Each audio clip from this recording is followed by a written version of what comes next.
Did this plane's pilot escape unknown forces in the Devil's Triangle? Can these submarine scientists explain the fate of sailors and their ships that disappear there?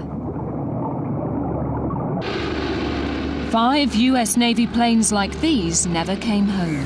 Were they victims of some unearthly power? These fishermen land their catch at dawn every morning near my beach villa in Sri Lanka. They know that the Indian Ocean holds countless dangers for even the most experienced seafarers. A chance wave or storm could wreck their flimsy boats and claim them at any moment. According to some writers, these treacherous seas hold few dangers compared to the area of the Atlantic between Bermuda and Florida. This is the notorious Bermuda Triangle. Since 1945, over 100 ships and planes are said to have vanished there, not only without trace, but often in mysterious circumstances. Businessman Bruce Gernon commutes all over Florida in his private plane. There's one flight he'll never forget. I encountered this cloud out over the Bahama Bank, and I saw this tremendous buildup of electricity inside it. The deeper I got, the more electricity I could see, and they weren't lightning bolts, they were just bright, pure white flashes.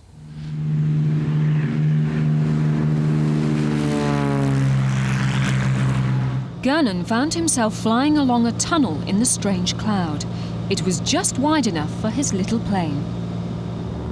It sort of had like a silver lining that you often see on clouds, and the other end was clear blue sky with the sun shining through.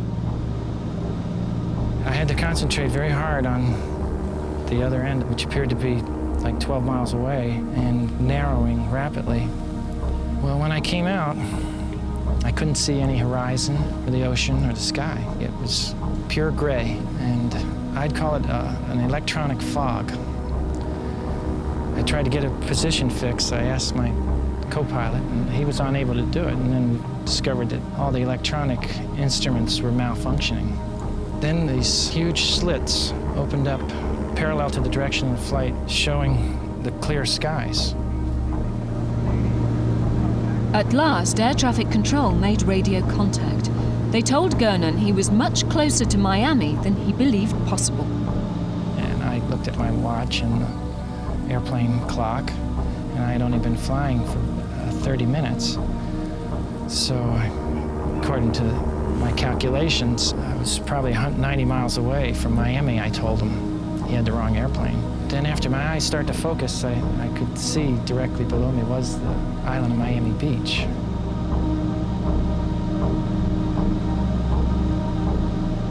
I think that when I entered that tunnel vortex, the aircraft was moved forward through time and space, about 100 miles, or 30 minutes, or both. At the time, I felt I wouldn't have made it because it appeared to be a powerful electronic force that could have damaged the aircraft beyond repair and probably crashed. And the Bermuda Triangle may have claimed another victim.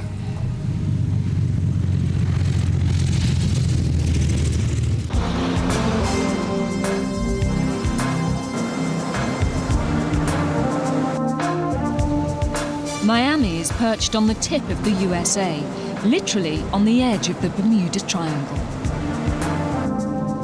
Newspaper reporters of the Miami Herald know that they must look to the sea for some of their best copy. This is Vicki Silverberg at the Miami Herald. I'm just checking to see if everything's running smoothly today. Any distress calls or emergencies? No, nothing in the Bermuda Triangle, right? Okay, thank you very much. Goodbye. The executive editor of the Miami Herald holds a watching brief. Doug Clifton is a veteran of Triangle tales. The Bermuda Triangle has got to be one of the longest-running stories in Herald history, I guess. It started way back when a reporter was doing a kind of an update, and he, for the first time, noted that there was a confluence of these kinds of disappearances.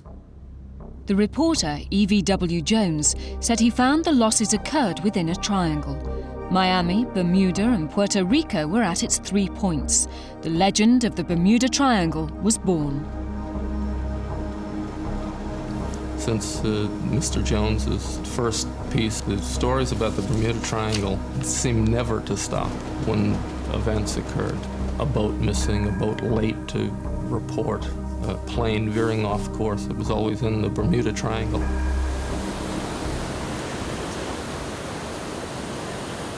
The strangest and most tragic case of all dates back to December 1945.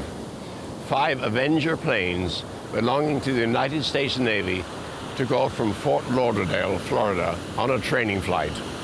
Neither the 14 men who flew off that day nor their aircraft were ever seen again. And even now, the mystery they left behind them lives on in the hearts and minds of their loved ones and their comrades in arms.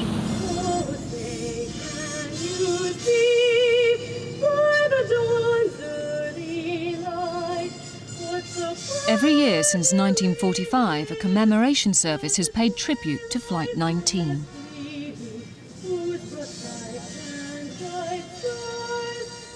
The flight should have been uneventful. Avenger planes like these were tried and tested. The weather on takeoff was good, the forecast was clear, the crews were experienced and the planes well maintained.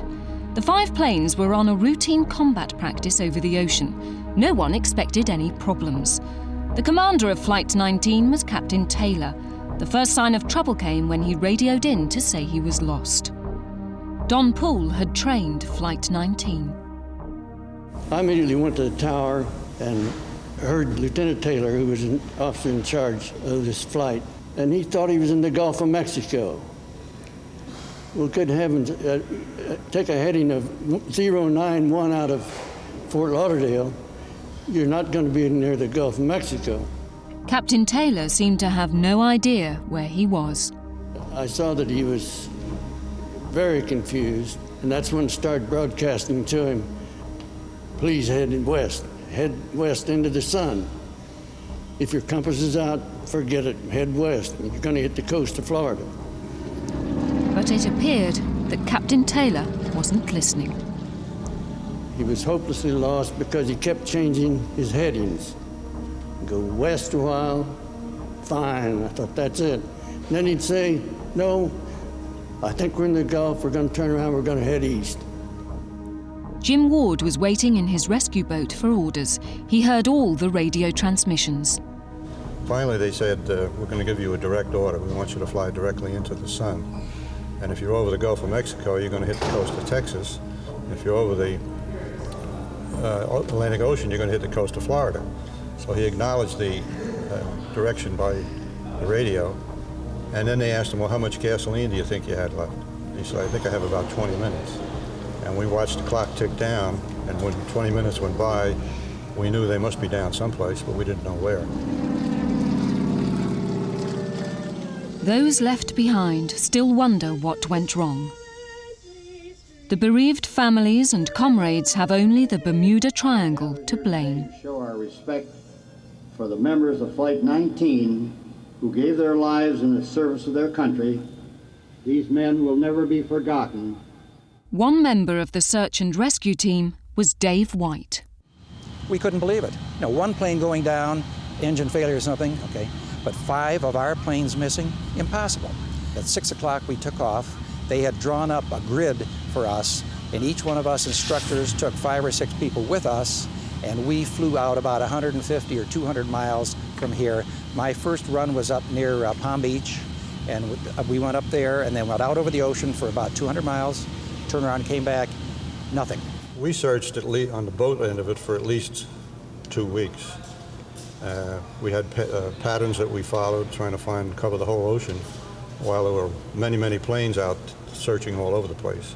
B-19s and all the planes that could get into the air, but never found a bit of wreckage, no gasoline slipped, no pillows floating or anything. There was nothing found. An exhaustive official investigation was conducted by Captain Richard Roberts.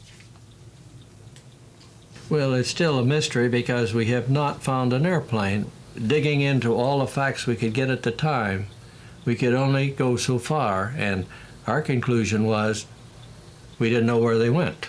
but they just vanished. So you might as well just say they flew off into the wild blue yonder.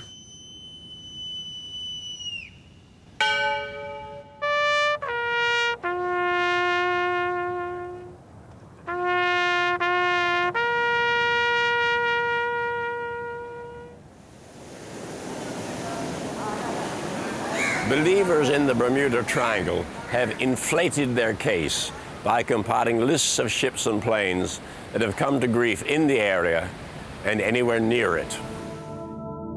This commercial passenger plane was en route from Puerto Rico to Miami. It disappeared and no wreckage was ever found. A millionaire's sailing yacht, the Revenock, set off on a short pleasure trip to Miami from Key West. She never returned.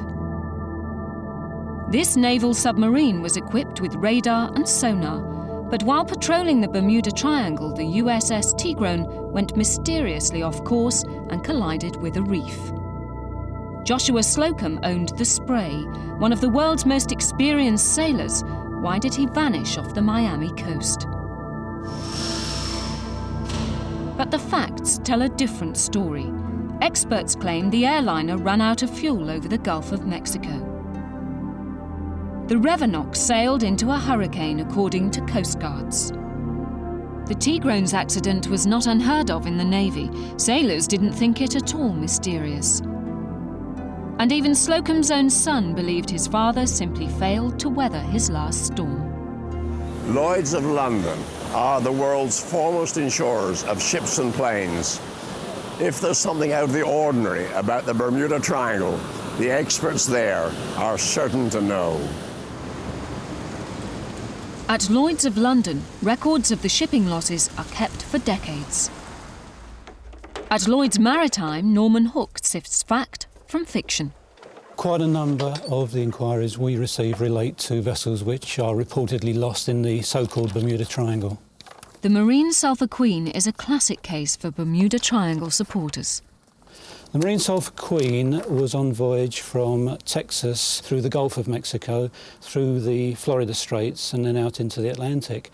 She was last reported off Key West. Search and rescue teams found no wreckage and declared the loss of the Marine Sulfur Queen a mystery. But later, some flotsam did surface, carried north on the Gulf Stream. The Marine Sulfur Queen is regarded as a marine casualty. There's nothing mysterious about her loss, really, because wreckage has been found, and obviously the wreck does lie at the bottom of the seabed, probably southeast of Key West.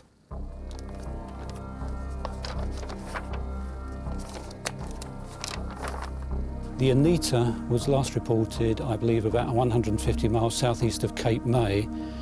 Nothing ever was found of that vessel, nor were any survivors ever found, nor any bodies ever located. By coincidence, another Norwegian bulk carrier, the Norse Variant, was in a very, very similar location when she was overwhelmed by such severe weather conditions that she sank with the loss of all her crew except for one seaman, Stein Gabrielsen. Gabrielsen was lucky to survive. He spent 3 days on a life raft before being picked up. His testimony shed light on the fate of the Norse Variant's sister ship. No supernatural forces had been at work on the Anita. His story was that the vessel he was on was overwhelmed by such severe weather conditions, the vessel sank very, very quickly. So it was presumed that the Anita suffered the same fate. Some people may have thought that the Bermuda Triangle as such may have claimed these vessels, but for us, looking through the records, it was obviously weather conditions which determined the fate of these two vessels. There are no more losses in that particular area, the Bermuda Triangle area of the Atlantic, than anywhere else in the world.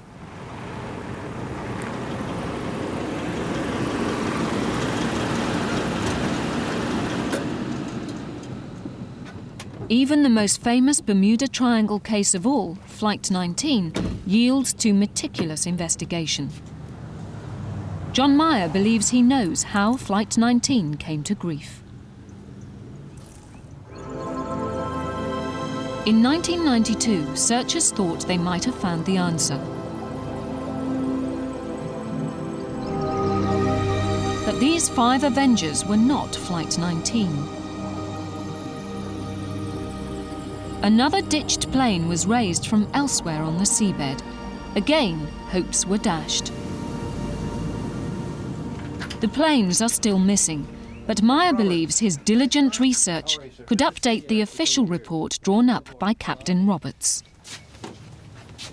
I estimate the winds were coming out of a 220-degree heading. Mciver has spent 13 years plotting every aspect of Flight 19's fateful trip. The wind speed, ocean currents and weather conditions all played their part. He can now say with confidence exactly where the planes went and when. There were several things. The wind was coming from a different direction and a different speed than they had flight planned. They had a leader that was confused for whatever reason. Then we had the kids flying into a bad storm system, and then we had nighttime on top of that. In spite of that, the flight would have come back and hit the mainland based on this track here, had not the first airplane run out of gas at 6:04. Well, Robbie, this is essentially the way I've figured that planes... Mciver thinks he knows the point where the first plane ditched. He believes the other planes flew off in different directions in the desperate hope that one might make it home. Each now lies alone on the Atlantic seabed. The mystery is being able to prove, which I think I can on paper, what happened to Flight 19, where they went, why they went where they went, why the pilots thought what they did, and where the aircraft finally came to rest on the ocean floor.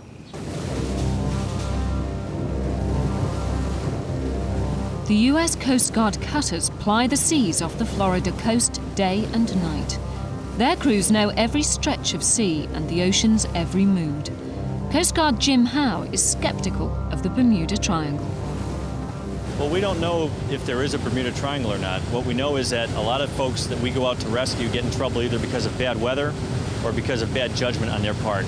We've never really seen anything paranormal in these waters, but we do see a lot of people who get in trouble because of natural phenomena such as high winds, heavy seas, or because of the current such as the Gulf Stream, which can whisk someone in trouble pretty far away from where they initially start out.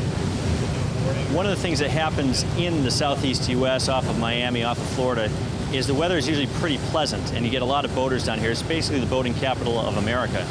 You can boat year-round. The problem is that in the summer, for example, you can get a lot of thunderstorms that come through, and they can often crop up on short notice.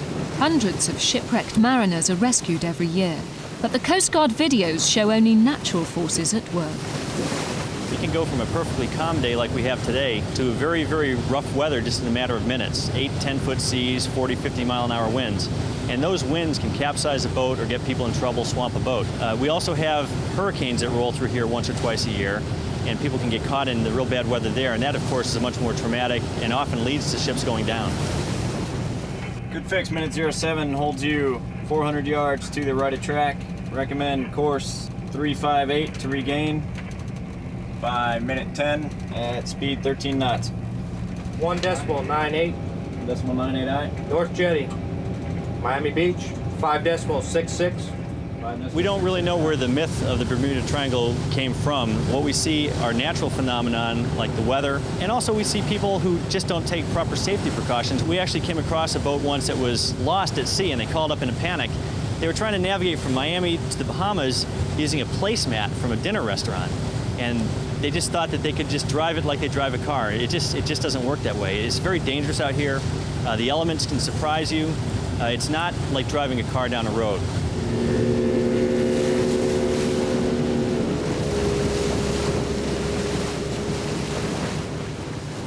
Amidst all the hype and flim-flam, a few scientists claim to have found some real phenomena to investigate.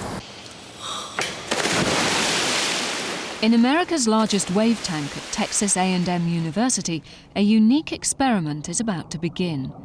Eruptions of gas on the seabed may explain disappearances in the Bermuda Triangle. The man behind the idea is Dr. Richard Mciver. I was a scientist with one of the major oil companies, and I had been reading in one of the offshore journals about the large number of floating drilling rigs and drilling ships that had been sunk when they drilled into shallow gas, and gas came rushing up and either sank them or caught them on fire. And about the same time, I read the account of the Marine Sulfur Queen, that 429-foot tanker that disappeared without a trace in good weather out of the Florida Straits. And at that point, I asked the question, why couldn't naturally occurring gas blowouts sink ships? The scientists are using a scaled-down tanker carefully calibrated to match the real thing. Gas pipes have been installed on the wave tank floor to simulate spontaneous gas explosions from the seabed. Dr. Wayne Dunlap is in charge of events. Well, we have a vessel. It's a scale model of tanker. It's a perfect scale model, and it's ballasted just like a tanker would be, so it's floating the distance in the water that a tanker would. What we're going to do is turn on the gas at a low pressure. That means that we'll get probably smaller bubbles and not as many of them, and we'll see what's happening. Then we're going to increase the pressure. We'll get larger bubbles, more bubbles, and continue to increase the pressure and see what effect we get out of it. If the hypothesis is correct, the ship will sink.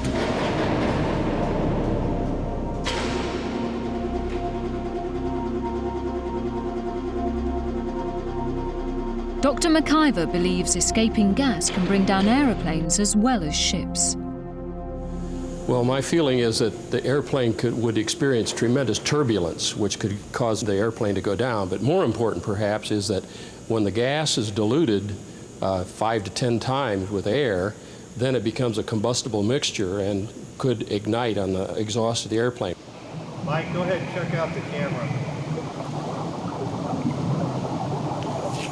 Okay, I'm going to turn it on now.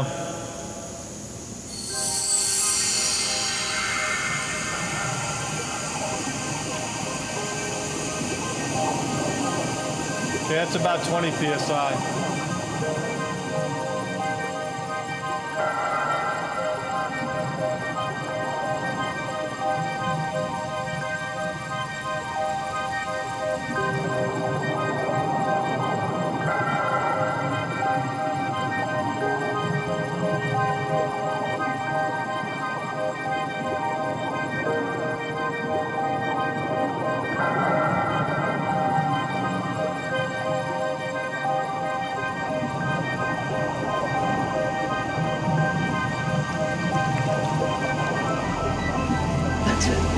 We did it. We did it.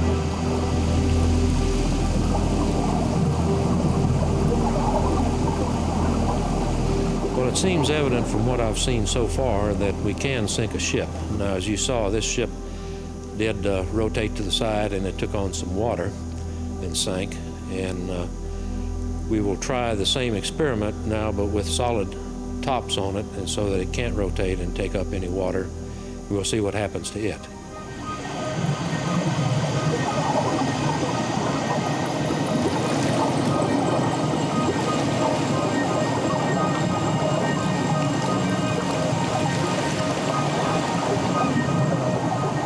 This is the first really scientific experiment we've done where we've had scale models and wonderful equipment. But to see a tanker model that was completely sealed off with air inside that was swamped by the gas bubble shows that the buoyancy is dramatically reduced in water when it's charged with bubbles. So does Dr. Mciver now believe in the Bermuda Triangle? Well, I don't think the Bermuda Triangle is so unique as far as gases are concerned. I think the reason that so many ships and planes disappear there is that the ship density and aircraft density is so high. We know that ships and planes disappear around the world. It just so happens that this is a place where we get a lot of publicity.